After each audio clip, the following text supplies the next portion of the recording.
Hello बच्चों, question is match the column. Column one में मेरे को अमोनियम कार्बोनेट, आपका यूरिया एंड C6H5N, और ये आपका C9 आपका एंड N6 1 मोल गिवन है। कॉलम टू में हमें कुछ स्टेटमेंट गिवन है, हमें बताना है कि कौन सा यहाँ पर मेरी करेक्ट रहेगी। कॉलम टू के अंदर mole of carbon atom less than 1, mass of oxygen is greater than 16 gram in sample, at least 2 element have the same number of atom in the given sample and number of neutron and proton are same, and T में आपको दिया हुआ है mole of nitrogen atom is greater than and equal to 1। So key concept इस question के लिए मेरे पास क्या रहेगा? की concept of this question is mole concept. Mole concept first option में मुझे क्या गिवन है? 1 मोल, आपका 1 मोल NH4 अमोनियम कार्बोनेट जो है वो गिवन है NH4 2CO3। 1 मोल के अंदर अगर हम कार्बन एटम की बात करें तो 1 मोल के अंदर मेरे पास कितने रहेंगे? 1 मोल यहाँ पर कार्बन एटम रहेंगे एंड 1 मोल कार्बन एटम जो है आपका कितने रहेंगे, यानी कि 1 मोल के अंदर मेरे 12 ग्राम जो है कार्बन एटम होते हैं। और यहाँ पे मेरे पास अमोनियम कार्बोनेट के 1 मोल के अंदर जो ऑक्सीजन है वो कितने रहेंगे? 3 मोल आपका यहाँ पर ऑक्सीजन एटम जो है वो प्रेजेंट होंगे। एक ऑक्सीजन का आपका 16 ग्राम होता है, तो 3 मोल के लिए कितना हो जाएगा? 48 ग्राम आपका ऑक्सीजन यानी कि यहाँ पे प्रेजेंट है। और नाइट्रोजन यहाँ पे कितना रहेगा मेरे पास? 2 मोल। नाइट्रोजन के 2 मोल हैं, तो 2 मोल ऑफ नाइट्रोजन यहाँ पे क्या है? नाइट्रोजन एटम आपका प्रेजेंट है। तो आपके स्टेटमेंट के अकॉर्डिंग अगर हम देखें तो पी जो स्टेटमेंट है वो क्या कह रही है? Mole of carbon atom is less than 1। तो ये तो मेरे पास मतलब ये तो इसका नहीं रहेगा पी आपका, क्योंकि यहाँ पर ये क्या है? 1 मोल कार्बन जो है मेरे पास यहाँ पे प्रेजेंट है। Q is mass of oxygen is greater than 16 gram in sample. तो यहाँ पे मेरे पास ये ए के लिए ठीक है भाई, ए का जो है वो पी रहेगा, क्योंकि आपका यहाँ पे लिखा हुआ है कि आपका 16 ग्राम से ग्रेटर रहेगा, तो हमारा 1 मोल ऑफ अमोनियम कार्बोनेट के अंदर 48 ग्राम ऑक्सीजन आ रहा है, तो पी आपका क्यू जो है इसके लिए ठीक रहेगा। आर देख लेते हैं, at least 2 element have the same number of atom. यहाँ पे मेरे पास कोई भी 2 एलिमेंट नहीं है ऐसे जिनका सेम नंबर एटम आ रहा हो। As as number of neutron and proton are same, ऐसा भी कोई नहीं है कि जहाँ पे मेरे पास number of neutron and proton जो है यहाँ पे क्या हो? सेम होंगे। एंड सॉरी, यहाँ पे मेरे पास आप अगर हम देखें टी जो है वो क्या है? Mole of nitrogen atom is greater than and equal to 1। तो नाइट्रोजन एटम के जो मोल हैं वो 2 मोल हैं, और इसने बोला है कि आपका ग्रेटर देन 1 होने चाहिए, तो ये आपका टी वाला भी इसके साथ जा रहा है। तो ए के मेरे 2 ऑप्शन यहाँ 2 करेक्ट हो रहे हैं आपके statement Q and T. Next है मेरे पास बी वाला, अगर हम देखें बी के अंदर जो बना हुआ है that is 0.5 mole of urea, आपका NH2CONH2। तो ये कितना है आपका? 0.5 मोल है। तो 0.5 मोल के अंदर ये अगर 0.5 मोल है मेरे पास, 0.5 मोल, तो 0.5 मोल की अगर हम बात करें तो इसके अंदर अगर 1 मोल के अंदर नाइट्रोजन के कितने हैं आपके? 2 एटम प्रेजेंट हैं, तो आपका 0.5 मोल के अंदर कितने हो जाएंगे आपके? 1 मोल ऑफ नाइट्रोजन एटम रहेंगे।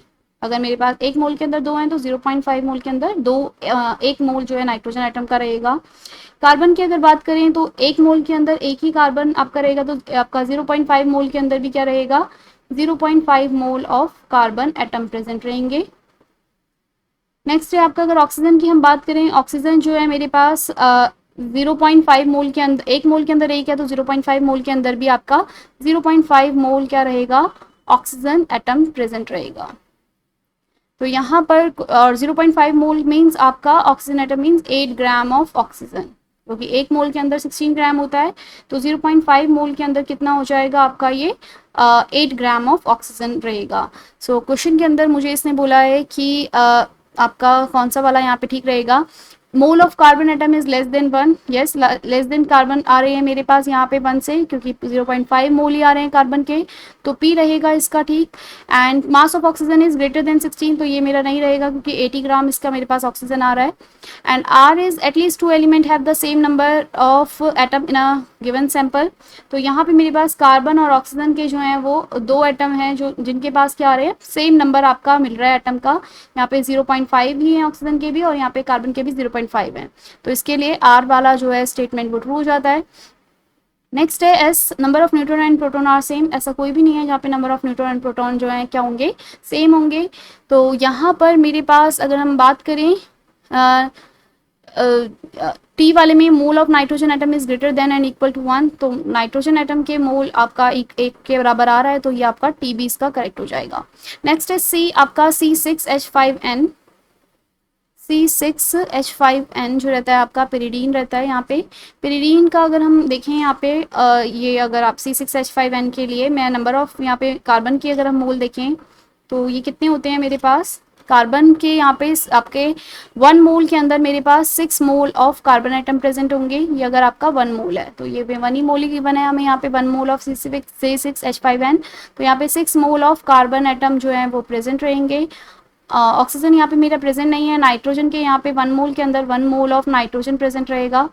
क्वेश्चन के अंदर जो स्टेटमेंट गिवन है वो किसके साथ मैच कर रही है, आपका सी वाला सिर्फ आपका यहाँ पर देखेंगे टी के साथ ही मैच कर रहा है। Mole of nitrogen atom is greater than and equal to 1, तो सी का मेरे क्या हो जाएगा टी। एंड नेक्स्ट है आपका यहाँ पर डी वाला 1 मोल C9 एंड N6, आपका C9N6 की अगर हम बात करें C9N6, यहाँ पे मेरे पास 1 मोल अगर ये है तो इसके 1 मोल में मेरे पास 9 मोल ऑफ कार्बन प्रेजेंट होंगे, 9 मोल ऑफ कार्बन एटम रहेंगे। एंड आपका 6 मोल ऑफ यहाँ पर क्या रहेंगे नाइट्रोजन एटम प्रेजेंट रहेंगे। यहाँ पे हम कार्बन C9N6 के अंदर अगर हम प्रोटॉन की बात करें तो नंबर ऑफ प्रोटॉन कार्बन के पास कितने रहते हैं, मेरे पास 9 कार्बन, एक कार्बन के पास आपके 6 प्रोटॉन रहते हैं। N6 ही क्या रहते हैं 6 प्रोटॉन, N6 ही आपके यहाँ पे क्या रहते हैं न्यूट्रॉन रहते हैं, न्यूट्रॉन। एंड 6 ही आपके यहाँ पे क्या रहते हैं प्रोटॉन प्रेजेंट होते हैं। तो आपके पास यहाँ पर 9 प्रेजेंट हैं, तो 9 को 6 आपके यहाँ पे अगर मल्टीप्लाई करेंगे तो 9 आपका एंड ये 12। तो यहाँ पर मेरे पास प्रोटॉन, इसने क्वेश्चन में हमें बोला था number of neutron and proton are same, तो प्रोटॉन और न्यूट्रॉन का जो नंबर है वो जो है सेम आएगा। तो प्रोटॉन जो है वो टोटल कितने आ रहे हैं यहाँ पे मेरे 6 एंड न्यूट्रॉन आपके 6 हैं। नाइट्रोजन की अगर बात करें हम 1 नाइट्रोजन के अंदर 7 मेरे प्रोटॉन रहते हैं एंड 7 ही हमारे पास क्या रहते हैं न्यूट्रॉन प्रेजेंट रहते हैं। तो अगर प्रोटॉन का नंबर देखिए तो यहाँ पे भी मेरे पास टोटल प्रोटॉन जो है कितने होंगे 13 प्रोटॉन। एंड न्यूट्रॉन की अगर हम बात करें तो न्यूट्रॉन भी कितने होंगे आपके 13 ही आपके न्यूट्रॉन होंगे। तो प्रोटॉन और न्यूट्रॉन का नंबर जो है वो क्या है हमारा सेम है यहाँ पे। तो मेरे पास अगर प्रोटॉन और न्यूट्रॉन जो है सेम है तो हमारा डी वाले के साथ कौन सा वाला करेक्ट हो जाएगा, आपका टी वाला जो है वो करेक्ट हो जाएगा। बाकी भी देख लेते हैं। मोल of carbon atom is less than 1, ये तो आपका ग्रेटर देन 1 है। 9 मोल आपके कार्बन के प्रेजेंट है, ऑक्सीजन यहाँ पे प्रेजेंट नहीं है तो क्यू वाला तो होगा नहीं। आर इज आपका at least 2 element have same number of atom in a given sample, यहाँ पे दोनों में डिफरेंट नंबर आपके हैं एटम के, एक में कार्बन 9 है तो नाइट्रोजन 6 है। And S as number of neutron and proton are same, ये हमने देख ही लिया है कि मेरे पास नंबर ऑफ प्रोटॉन, ये जो है आपका नंबर ऑफ प्रोटॉन न्यूट्रॉन के दोनों क्या है बराबर है, प्रोटॉन और न्यूट्रॉन। 13 आपके प्रोटॉन है C9N6 में एंड 13 ही आपके क्या है न्यूट्रॉन एंड प्रोटॉन दोनों ही 13 है। तो ये एस के साथ मैच करेगा। T is mole of nitrogen atom is greater than and equal to 1, yes nitrogen atom के जो मोल हैं वो कितने हैं यहाँ पे 6 मोल है हमारे पास नाइट्रोजन एटम के, तो ये आपका टी के साथ भी मैच कर रहा है। So correct answer for this question is option A का मेरा क्यू एंड टी, बी का पी आर टी एंड सी का टी एंड डी का S and T. Hope you understand.